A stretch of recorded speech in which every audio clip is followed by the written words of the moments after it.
नमस्कार दोस्तों, आज मैं आपको एक कहानी सुनाने जा रहा हूं। यह कहानी है भगवान के प्यार और हमारी जिम्मेदारियों की। मत्ती 21:33-40 में हम एक अंगूर के बाग के बारे में पढ़ते हैं। यह कहानी एक एग्जाम्पल है जो हमें भगवान और हमारे कनेक्शन को समझाती है। आइए इस कहानी के थ्रू हम अपने जीवन में भगवान की प्रेजेंस और अपनी जिम्मेदारियों पर सोचें।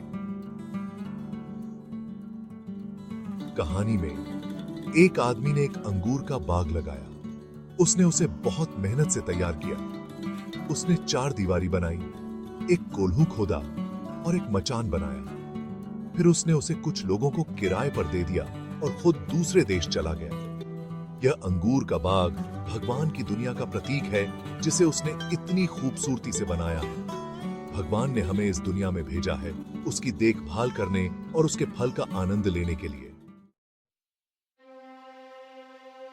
जब फल पकने का समय आया तो मालिक ने अपने नौकरों को किराएदारों से फल लेने भेजा, लेकिन किराएदार लालची थे। उन्होंने नौकरों को पीटा, कुछ को मार डाला और कुछ को खाली हाथ वापस भेज दिया। हम इस कहानी में किराएदारों की तरह हैं। भगवान ने हमें इतना कुछ दिया है, लेकिन क्या हम उनके प्रति थैंकफुल हैं? क्या हम उनके आशीर्वादों को बांटते हैं या सिर्फ अपने पास रख लेते हैं? बार बार नौकरों को भेजने के बाद मालिक ने सोचा कि शायद उसका बेटा किराएदारों को समझा पाएगा, लेकिन उन्होंने उसके बेटे को भी मार डाला, यह सोचकर कि अब बाग उनका है। भगवान ने अपने बेटे यीशु को हमारे पास भेजा, हमें सही रास्ता दिखाने के लिए। लेकिन हमने क्या किया?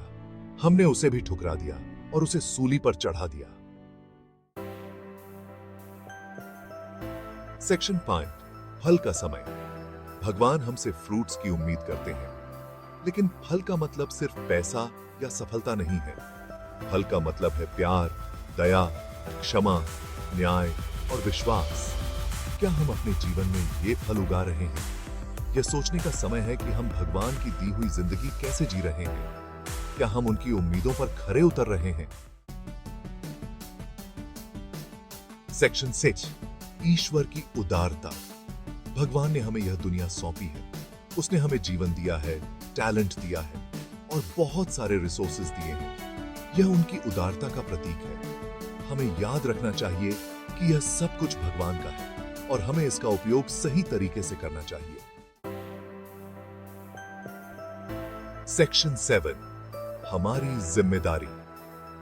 भगवान के प्रति हमारी सबसे बड़ी जिम्मेदारी है कि हम उनके प्रति वफादार रहें और उनकी आज्ञाओं का पालन करें।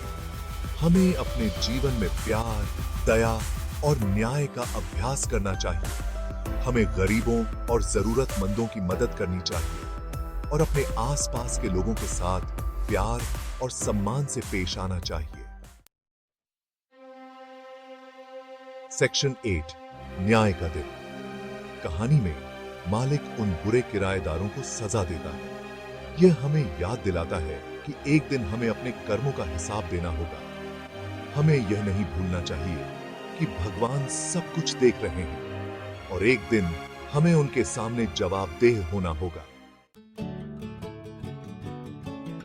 सेक्शन 9, पश्चाताप और परिवर्तन। अभी भी समय है कि हम अपने जीवन में बदलाव लाएं। भगवान क्षमाशील हैं और अगर हम सच्चे दिल से पश्चाताप करें तो वह हमें माफ कर देंगे।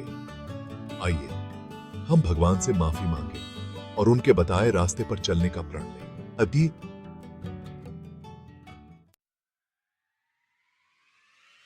सेक्शन 10, फलदार जीवन।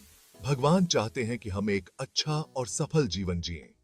आइए हम उनके प्रति अपनी कृतज्ञता व्यक्त करें और उनके दिए हुए जीवन का सदुपयोग करें।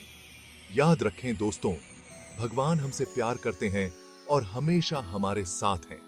आइए हम उनके प्यार और विश्वास पर खरे उतरें।